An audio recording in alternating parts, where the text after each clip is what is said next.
दोस्तों, पिछले एपिसोड में हमने आपको धमतरी की बिलाई माता विंध्यवासिनी माता का दर्शन कराया। अब हम यहाँ से गंगरेल डैम की ओर जाएंगे और आसपास के क्षेत्र के बारे में आपको दिखाएंगे और बतलाएंगे कि यहाँ पर देखने लायक क्या क्या जगहें हैं। आज हम आपको लेकर जा रहे हैं गंगरेल बांध। धमतरी में हालांकि बहुत से बांध बने हुए हैं, लेकिन जो सबसे प्रमुख और फेमस बांध है यहाँ का गंगरेल बांध है, जो महानदी पर बनाया गया है। सन 1979 से यह चालू हो चुका है और साल भर इसमें पानी भरा रहता है। गंगरेल बांध को रविशंकर जलाशय के भी नाम से जानते हैं और यह रविशंकर जो हैं वह पंडित रविशंकर शुक्ला हैं, जो मध्य प्रदेश के पहले मुख्यमंत्री थे और जिनका विधानसभा क्षेत्र सरायपाली उस समय हुआ करता था, जो अभी छत्तीसगढ़ में है। आपको और हम इसके बारे में बताते हैं, गंगरेल बांध के बारे में, कि यहाँ पर कुल 14 द्वार हैं। स्पिलवेज जो होते हैं 14 हैं और जो महानदी है उसकी सबसे बड़ी सहायक नदी जो होती है वो है शिवनाथ नदी, जिसकी लंबाई छत्तीसगढ़ में 290 किलोमीटर है। हम आपको और भी अभी डैम और जलाशय के बारे में थोड़ी जानकारी दे देते हैं और साथ में ये भी बताते हैं, जैसा कि आप सभी जानते हैं कि जो भी उन्नत शहर विकसित हुआ है वह सभी नदी के किनारे ही हुआ है, क्योंकि नदी ही जीवन रेखा होती है। उसी से ही धन धान्य अनाज वगैरह सभी लोगों को मिलता है और लोगों की जीवन शैली सुधरती है। इसलिए जितने भी पुराने सभ्यता के शहर बसे वो हमेशा नदी के किनारे ही बसे थे।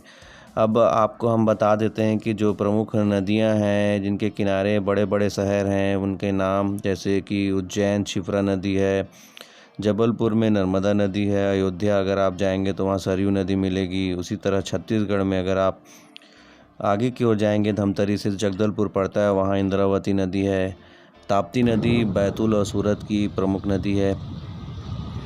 श्रीनगर अगर जम्मू कश्मीर में जाएं तो वहाँ झेलम प्रमुख नदी है। इसी प्रकार गंगा नदी के बारे में तो सभी जानते हैं कि वो कितनी लंबी और फैली हुई है, लेकिन उसके किनारे जो प्रमुख बसे शहर हैं वो कानपुर, पटना और वाराणसी हैं।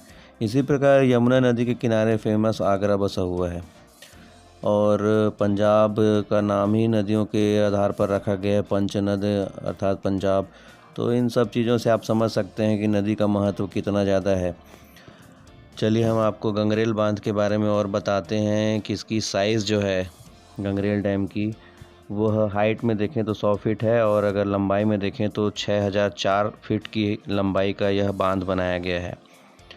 इस बांध का जलाशय का जो एरिया अगर हम स्क्वायर किलोमीटर में देखें तो 95 किलोमीटर की एरिया में यह जलाशय बना हुआ है और इसका जो वाटर सप्लाई होता है साल भर नहरों से यह आसपास के एरिया को सिंचित करता रहता है। यहाँ तक कि रायपुर और भिलाई में भी पानी गंगरेल से ही आता है, जिससे किसान 2 फसल ले सकते हैं।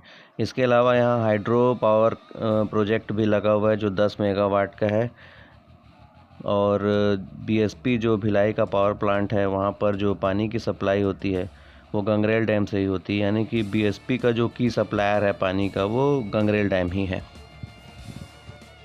हम अब गंगरेल डैम के आसपास ही पहुंच चुके हैं, तो हम कुछ और जानकारी आपको दे देते हैं। जैसा कि आप सभी जानते हैं, जो सबसे गहराई वाला जो डैम बना है वो टहरी डैम है, जो भागीरथी नदी पर बनाया गया है।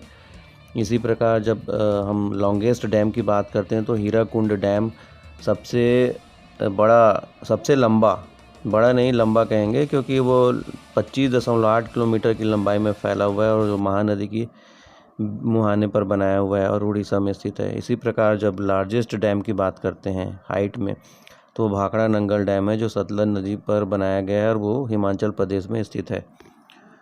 तो देखिए हम लोग अब आ चुके हैं गंगरेल डैम के जो व्यू पॉइंट के पास। अब यहाँ पर एक गार्डन है, हम वहाँ से अंदर आपको ले चलेंगे। हम लोग गंगरेल डैम के पास जो बागजू में रिसॉर्ट बनाया हुआ है, ग्रीन एडवेंचर रिसॉर्ट, वहाँ पर आ चुके हैं। अब हम आपको ग्रीन एडवेंचर रिसॉर्ट के अंदर से ले जाकर जो गंगरेल डैम का व्यू पॉइंट बना हुआ है वहाँ लेकर जाएंगे।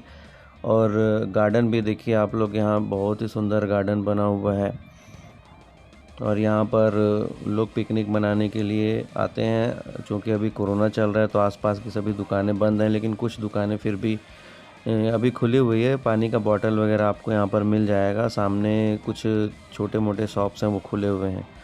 और यहाँ से हम अब जाएंगे व्यू पॉइंट गंगरेल का देखने, देखते हैं वहाँ कितने गेट खुले हुए हैं। वैसे आपको शुरू में हम लोगों ने बताया कि यहाँ पर कुल 14 जो गेट हैं वो हैं, और पानी जितना भरा रहता है उस हिसाब से गेट को खोला जाता है।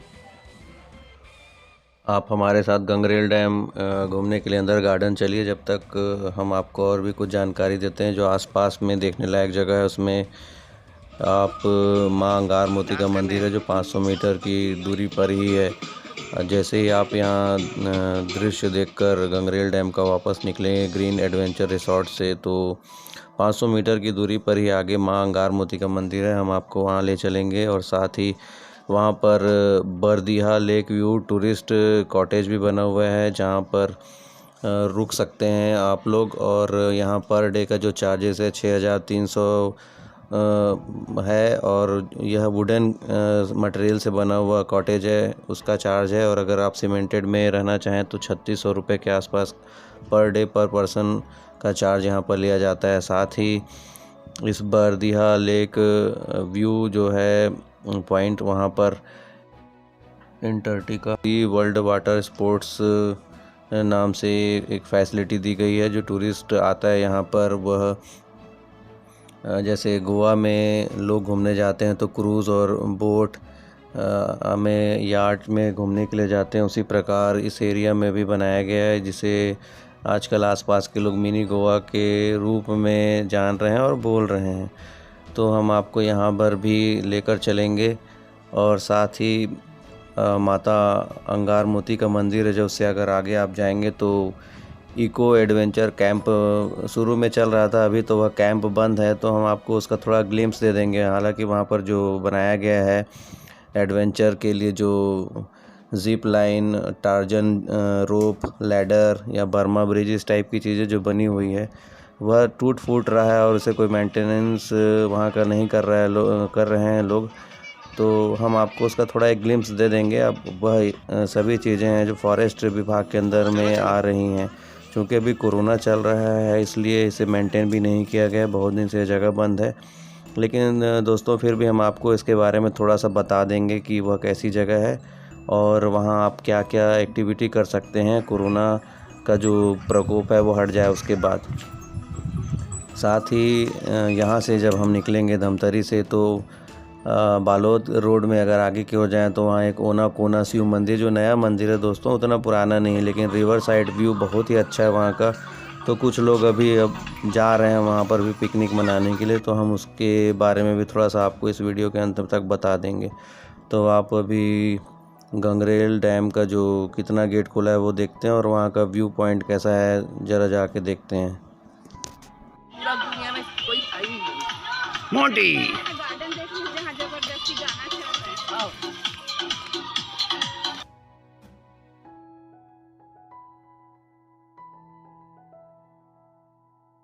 दोस्तों, राघव ने कहा कि हम इसी वीडियो को दिखाते हुए रिसॉर्ट का ही अगर साइड में आपको जो एंटार्क्टिका सी वाटर वर्ल्ड स्पोर्ट्स जो एक्टिविटीज़ हो रही है उसे भी दिखा दें, और साथ में इको एडवेंचर कैंप का जो स्नैप्स हम लोगों के पास है वो भी आपको दिखा देते, तथा साथ में बता देते हैं कि वहाँ पर जो चार्जेस क्या है और कौन सी फैसिलिटीज़ वहाँ जो पर्यटक आ रहे हैं उनको दिया जा रहा है। तो यह अच्छा रहेगा, क्योंकि ये गार्डन का जो वीडियो राघव ने बहुत ही ज़्यादा ले लिया है, और वह जो है ऐसा चाह रहा है कि दोनों वीडियो को मिक्स करके दिखा दें, जिससे जो देखने वाले हैं हमारे वीडियो को वो एक साथ ही जल्दी से सभी जगह को देख सकें।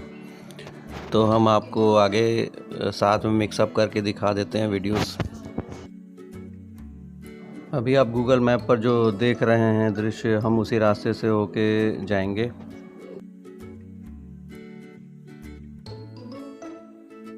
देखिए, हम वीडियो में आपको दिखा रहे हैं कि राघव जा रहे हैं गंगरेल डैम देखने के लिए, और साथ में हम आपको अंगार मोती माता का जो मंदिर है उसका रास्ता भी दिखाते चलते हैं साथ में।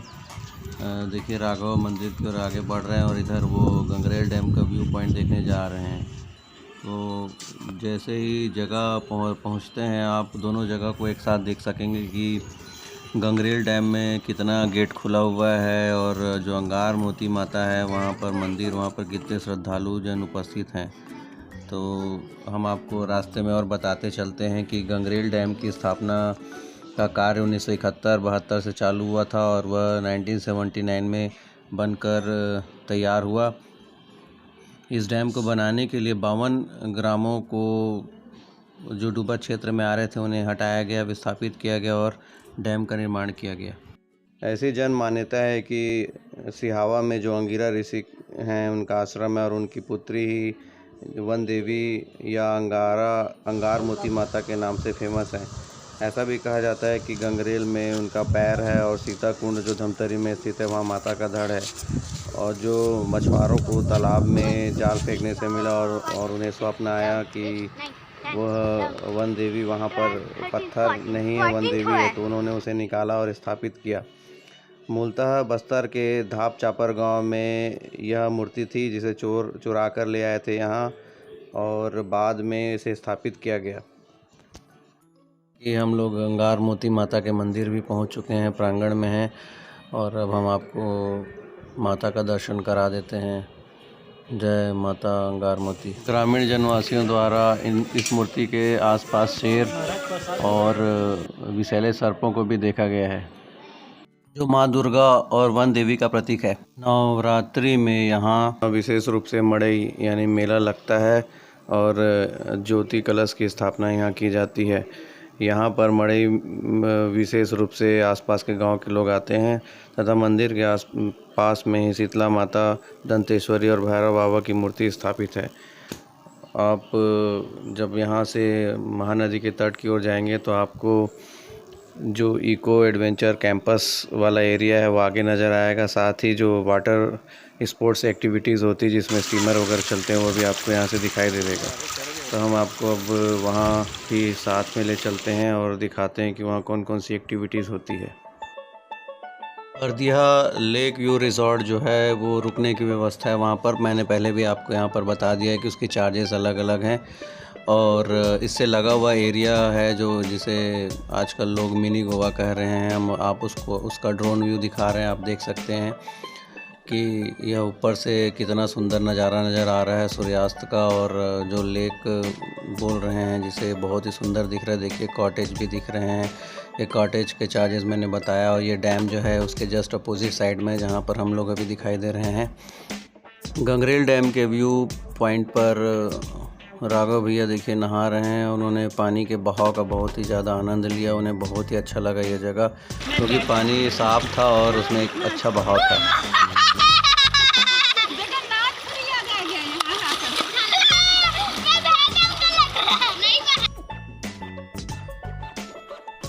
Bardiya lake view tourist cottage है जो रुकने की व्यवस्था है और उसके जस्ट सामने वाला पोर्शन है जो मिनी गोवा कहलाता है। उसे एंटार्क्टिका सी वाटर वर्ल्ड स्पोर्ट एक्टिविटीज़ के लिए जाना जाता है और यही वह हिस्सा है जो मिनी गोवा के रूप में भी फेमस हो रहा है छत्तीसगढ़ का। और यहाँ देखेंगे आप, मैंने ड्रोन व्यू में आपको दिखाया कि कैसे लेक साइड पर बहुत से जो मोटर बोट, क्रूज़ और अलग अलग जेट, स्काई स्की वगैरह रखे हुए हैं जिसका उपयोग कर पर्यटक आनंद ले रहे हैं और यहाँ पर अपना पिकनिक मनाने के लिए आते हैं। जब भी यहाँ आए तो थोड़ा समय निकाल कर सुबह जल्दी आ जाएं तो ज़्यादा अच्छा रहेगा क्योंकि वाटर स्पोर्ट्स की एक्टिविटीज़ में समय ज़्यादा लगता है और इसके चार्जेस भी काफ़ी अधिक होने के कारण आपको कुछ ज़्यादा पैसा एक्सपेंस यहाँ पर करना पड़ सकता है दोस्तों। और साथ में इस बात का ही विशेष ध्यान रखा जाए कि अगर रविवार का दिन हो तो नहीं आए क्योंकि उस दिन ज़्यादा भीड़ होती है छुट्टी की वजह से।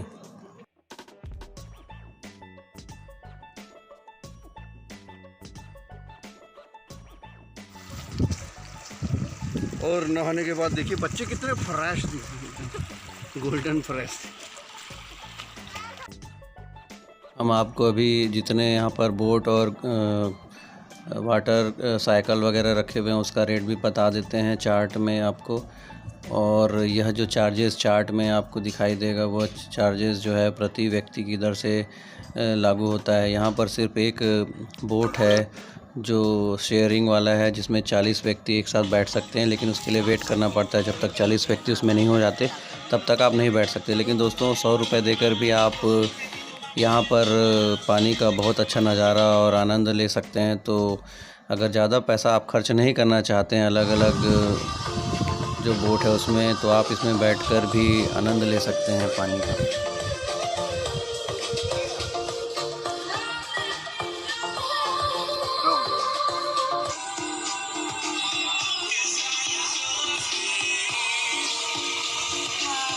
दोस्तों अंगार मोती माता मंदिर से लगभग आधा 1 किलोमीटर की दूरी पर और आगे जाने पर हमें इको एडवेंचर कैंप, जो पूर्व में मानव वन एडवेंचर कैंप गंगरेल के नाम से जाना जा रहा है, भी बना हुआ है। लेकिन अभी यहाँ का देख रेख, जैसा मैंने आपने पूर्व में बताया कि व्यवस्था थोड़ी सी ख़राब हो गई है और लॉकडाउन के चलते यहाँ पर अभी एडवेंचर स्पोर्ट्स का काम उतना अच्छा नहीं हो रहा है। फिर भी यह जगह बहुत ही अच्छी है।